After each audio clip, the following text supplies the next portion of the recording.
ভাইরা আমার, এই জন্য আমাদের নবী বিশ্ব নবী মুহাম্মদুর রাসূলুল্লাহ সাল্লাল্লাহু আলাইহি ওয়াসাল্লাম আল্লাহকে জানায়া দিলেন, প্রভু গো, কুরবানি সিস্টেমটা পরিবর্তন কইরা লাও। বলে কেন?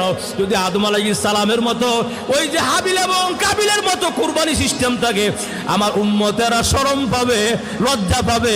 আমার উম্মতেরা শরম পাইলে আমি নবী নিজে শরম পাই। জোরে গন্না সুবহানাল্লাহ।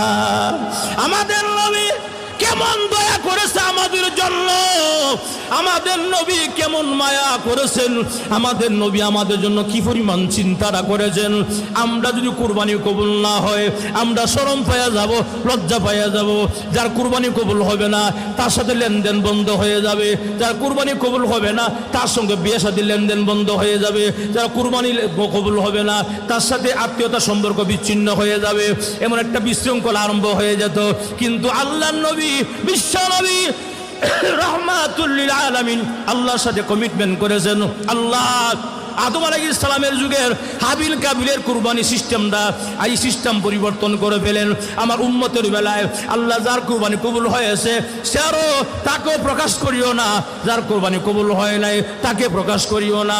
উভয়কে প্রকাশ করিও না, উভয়কে প্রকাশ করা হবে কিয়ামতের কঠিন ময়দানে। জোরে বলুন সুবহানাল্লাহ।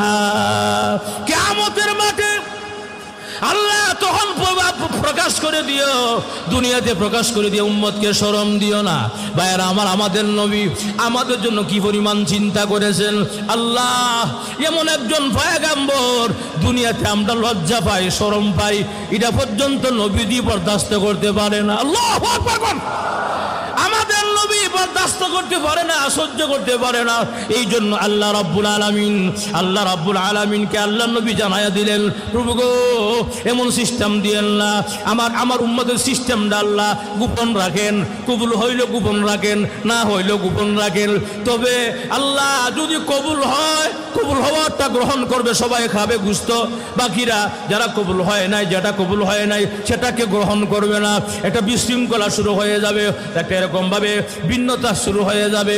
এই জন্য কারো কুরবানি কবুল করা হয়, কারো কুরবানি কবুল করা হয় না। কিন্তু এগুলো প্রকাশ করা হয় না, প্রকাশ করা হবে একদিন কিয়ামতের মাঠে।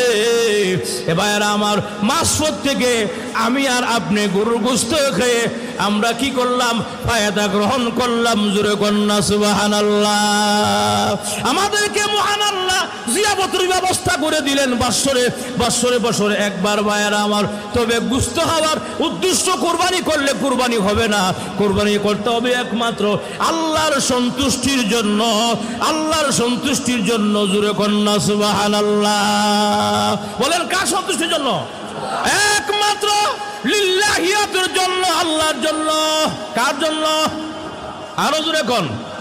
قل إن صلاتي ونسكي ومحياي ومماتي لله رب العالمين.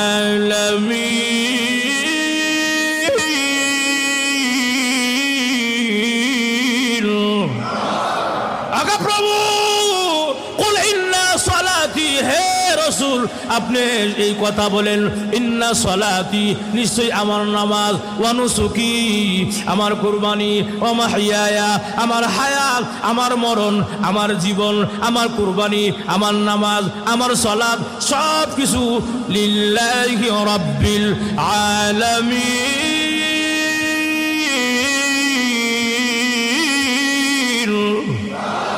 আল্লাহ সব কিছু একমাত্র তোমার জন্য, একমাত্র তোমার জন্য।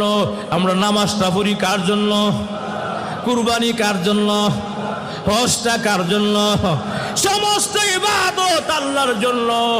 এই জন্য ভাইয়েরা আমার, যেহেতু আল্লাহর জন্যই করব, লক্ষ লক্ষ টাকা খরচ করে আপনি কুরবানির পশু কিনেন, লক্ষ লক্ষ টাকা খরচ করে আপনি হজে যান, কিন্তু যদি সামান্য পরিমাণ নিয়তের ভেজাল থাকে, নিয়তে ভেজাল থাকে, ঝামেলা থাকে, লক্ষ লক্ষ টাকা কুরবানি মুহূর্তের ভিতরে বাতিল হয়ে যাবে।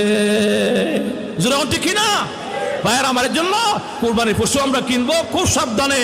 এবং এই কথা আবার অনেকে সুন্দর কিনে, কেন জানেননি? সুন্দর কিনে এই জন্য, তারা সুন্দর বালাদিকা কিন, এলাকার সবচেয়ে বড় গরুটা, কথা কোনা, এলাকার সবচেয়ে বড়, সবাই দেখলে কত হয়েছে, কত হয়েছে, কথা কোনা। কথা বলছে কিনা? কত হয়েছে এটা শোনানোর জন্য কিনা যাবে না। বাকি আপনার উদ্দেশ্য থাকবে একমাত্র আল্লাহর জন্য। আমি হৃষ্ট পুষ্ট পশুদেরকে আমি ক্রয় করলাম, মানুষ জিগালে জিগাক অসুবিধা নাই, কত হয়েছে আমিও দামটা বলে দেবো, কিন্তু উদ্দেশ্য থাকবে একমাত্র আল্লাহর জন্য। কথা কোনা আর একবার কিনছে বসে এমন ভাবে একবারে ফুলের মালা ভরাইছে, ফুলের মালা ফরানো কিন্তু অপরাধ না, কথা বলছেন, সুন্দর, কিন্তু ফুলের মালা ফরাইছে উদ্দেশ্য কি জানি, মানুষ দেখুক, দেখা করবো ও এমুক একটা গরু কিনছে, ও কথা কোনা কথা ঠিক কিনা, এমুক একটা পশু কিনছে, ও একটা মান্ডার মধ্যে সবচেয়ে বড় পশু, মানে এরকম বলার জন্য উদ্দেশ্য এটা বললে একটু ভালো লাগে, কথা কোনা, তাহলে সব শেষ। কথা বলছেন? তবে গরুকে আপনি কুরবানির পশুকে যত্ন করবেন, এটার গলার মধ্যে মালা লাগাইবেন, ফুলের মালা দিবেন, অসুবিধা নাই, তবে নিয়ত সই থাকতে হবে। কথা ঠিক কিনা? একমাত্র আল্লাহর জন্য আমি কিনছি, একমাত্র আল্লাহর জন্য, একমাত্র আল্লাহর জন্য, যখন ঠিক কিনা? আল্লাহ আমাদের সকলকে কুরবানি সহি নিয়তে কুরবানি